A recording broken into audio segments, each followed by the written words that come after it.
नमस्कार दोस्तों, आप सभी का एक बार फिर से स्वागत है हमारे चैनल दुर्गा भक्ति मार्ग में। आज मैं आप सभी को सुनाऊंगी बुधवार के दिन सुनी जाने वाली गणेश जी महाराज की कहानी। बहुत समय पहले की बात है। किसी गांव में एक भाई और बहन रहते थे। भाई बहुत गरीब था, लेकिन बहन बहुत ही पैसे वाली थी।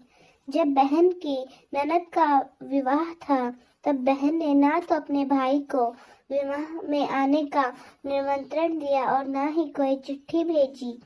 भाई को बाहर वालों से पता चला कि उसकी बहन के ननद का विवाह है। भाई ने अपने गांव वालों को बताया। तब गांव वालों ने उसकी बहन से चुनरी, बिछुआ और साड़ी जैसी जिनसे बन पड़ा कन्या के लिए दिया। भाई सारा सामान लेकर बहन के घर पहुंचा। बहन के घर जाने पर बहन की देवरानी बोली, भाभी जी, आपके भाई आए हैं। तो बहन ने पूछा, कैसे आए हैं और क्या पहना है? तब देवरानी ने कहा, पैदल आए हैं, फटी पगड़ी है, फटी धोती पहनी है। तो बहन बोली, मेरे ससुर हवेली के सामने दुकान में बैठे हैं, मुझे शर्म आती है। भाई को बोलो पीछे के दरवाजे से आए। भाई के आते ही बहन ने भाई को एक कमरे में बंद कर दिया और बाहर से ताला लगा दिया। एक तरफ लड़की का विवाह हो रहा था, गाजे बाजे बज रहे थे, अतिथियों को भोजन कराया जा रहा था। दूसरी तरफ भाई को पानी तक पूछने वाला कोई नहीं था। तभी भांजी की बहू को दया आई और उसने दरवाजा खोल दिया। दरवाजा खुलते ही भाई वहां से भाग गया और 2 दिन तक भूखे प्यासे रहने के कारण उसे चक्कर आने लगे। रास्ते में एक गणेश जी का मंदिर था।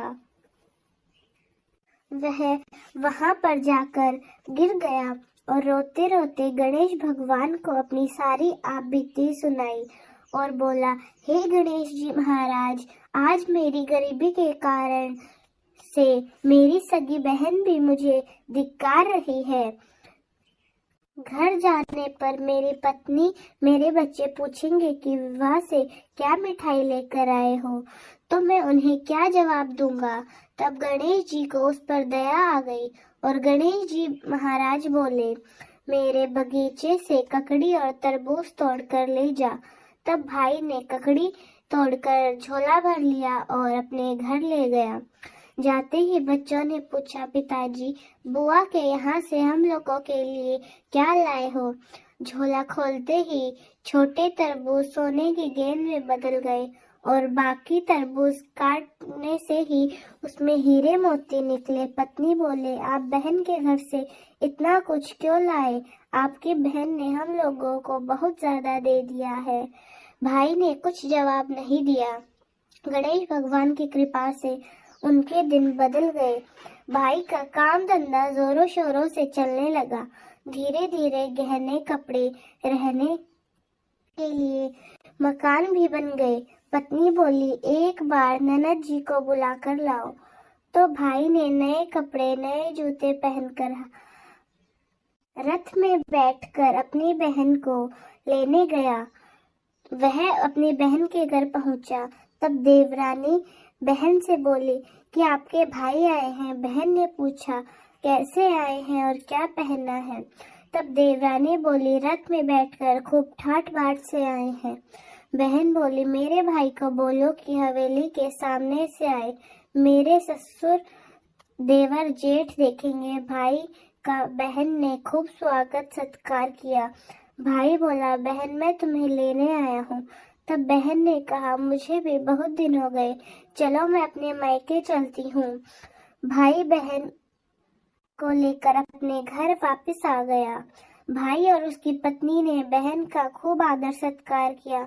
जो चीजें मांगी सब बनवा कर दिया।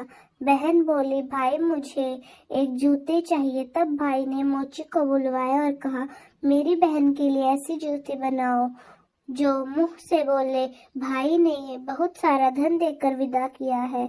अभी तक बहन की जूतियां नहीं आई थी और बहन रवाना होने लगी तभी मोची जूतियां लेकर आया। बहन की जूती पहनते ही जूतियां बोली, निर्धन भाई की पैसे वाली बहन। बहन, गणेश जी का बगीचा नहीं होता तो आज क्या करती। बहन तब भाई की पत्नी से पूछने लगी, यह कहाँ से आवाज आ रही है। तभी भाई ने कहा, सुबह का समय है, कोई जीव बोल रहे होंगे। भाई ने घोड़े गाड़ी को जल्दी जाने को कहा। बहन के जाते ही पत्नी जिद करके बैठ गई कि जूतियां क्या बोल रही थी। तब पति ने अपनी पूरी आपबीती सुनाई कि कैसे बहन ने मुझे 2 दिन तक भूखा रखा, कमरे में बंद कर दिया। भांजे की बहू ने दरवाजा खोला, तब मैं बाहर आया और रास्ते में गणेश जी का मंदिर था। मैं उनकी शरण में जा पहुंचा। गणेश जी की कृपा से हमारे दिन बदले हैं। उसने अपनी पत्नी को सारी बातें बता दी। तब पत्नी बोली, अगर मुझे मालूम होता तो मैं आपकी बहन को लाने के लिए नहीं कहती और उन्हें कुछ भी नहीं देती। मेरा दिया हुआ सब कुछ वापस लेकर आओ। तब पति बोला, गणेश भगवान ने हमें सब दिया है। अगर मुझे भूखा प्यासा कमरे में बंद नहीं करती तो मैं गणेश भगवान के मंदिर में क्यों जाता। क्या मैं गणेश जी को अपना दुखड़ा सुनाता। तुम अपना मन मैला मत करो और अपने पर तो गणेश जी की कृपा है और किस चीज की कमी है। फिर दोनों गणेश जी के आगे झुककर प्रणाम करते हैं और जय जयकार करने लगते हैं। गणेश जी महाराज, जैसी कृपा आपने गरीब भाई पर की वैसी अपने सब भक्तों पर बनाए रखना। दोस्तों, प्रेम से बोलिए, गणेश जी महाराज की जय हो। आप सभी को हमारी आज की कहानी कैसी लगी कमेंट्स में जरूर बताएं। धन्यवाद।